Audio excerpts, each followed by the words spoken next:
جب ایک درویش نے بادشاہ کے اوپر تھوکا۔ ایک بادشاہ کو جنگل میں سفر کرتے ایک سانپ نے ڈس لیا۔ شاہی طبیب اپنی تمام تر کوششوں کے باوجود زہر کو جب بادشاہ کے جسم میں پھیلنے سے نہ روک پایا تو کہتے ہیں کہ وہ جو طبیب تھا وہ زاروں قطار رونے لگا۔ اتنے میں ایک درویش، ایک فقیر شخص وہاں آیا۔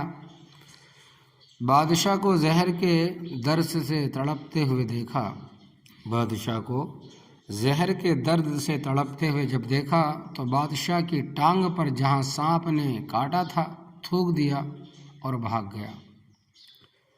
بادشاہ کے سارے ساتھی بادشاہ کی فکر میں تھے، اس لیے دیوانے کی اس حرکت پر کوئی بھی درویش کے پیچھے اسے گرفتار کرنے نہ گیا، بلکہ وہیں کھڑا بادشاہ کی طرف دیکھتا رہا۔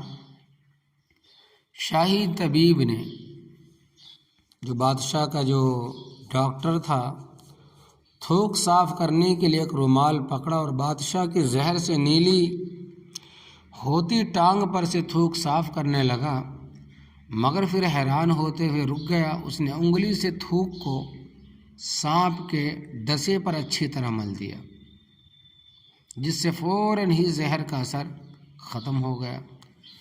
بادشاہ ہوش میں آئے اور جب انہیں درویش کے تھوک کے قصے کا پتہ چلا تو بادشاہ نے فوراً حکم دیا کہ اس فقیر کو، اس درویش کو فوراً ڈھونڈ کر حاضر کیا جائے۔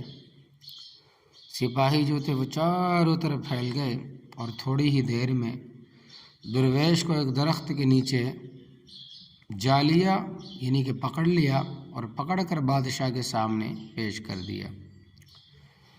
بادشاہ سلامت نے ادب سے درویش سے کہا کہ تم گناہ گاروں کی آنکھ آپ کو پہچان نہ سکی۔ درویش نے کیا کہا کہ ہم گناہ گاروں کی جو آنکھ ہے وہ آپ کو پہچان نہ سکی، جس کے لیے میں معذرت چاہتا ہوں۔ آپ سے درخواست کرتا ہوں کہ میری طرف سے یہ قیمتی پوشاک اور عربی گھوڑا قبول کیجیے۔ درویش نے مسکرا کر بادشاہ کی طرف دیکھا اور بولا، یہ گھوڑا اور پوشاک بہت قیمتی ہے۔ میں یہ پوشاک پہن کر، یعنی یہ کپڑے پہن کر اس گھوڑے کے لیے گھاس کاٹوں گا، اچھا نہیں لگوں گا۔ بادشاہ نے کہا کہ آپ فکر نہ کریں، گھوڑے کے ساتھ خدمتگار بھی دیے جائیں گے۔ پھر درویش بولا کہ اتنی قیمتی پوشاک، قیمتی گھوڑے اور خادموں کے ساتھ میں رہوں گا کہاں؟ تو اس واقعے پر، یعنی کہ اس درویش کی بات پر اس دفعہ بادشاہ مسکرایا اور بولا کہ آپ کے لیے ایک عالی شان رہائش کا رہنے کی جگہ بھی تعمیر کرا دی جائے گی۔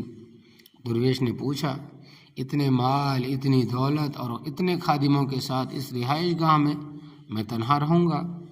بادشاہ بولا، حضور میری بیٹی شہزادی گلنار کی شادی آپ سے کر دی جائے گی۔ درویش بولا، اگر آپ نے میری شادی کی تو پھر میرے بچے بھی ہوں گے؟ بادشاہ نے جواب دیا کہ بالکل ہوں گے، ہماری دعا ہے کہ آپ کو کثیر اولاد ملے، کثیر الاولاد ہو آپ۔ درویش بولا، اگر ان بچوں میں سے کسی بچے کو خدا نہ خواستہ کچھ ہو گیا تو پھر رونا کس کو پڑے گا؟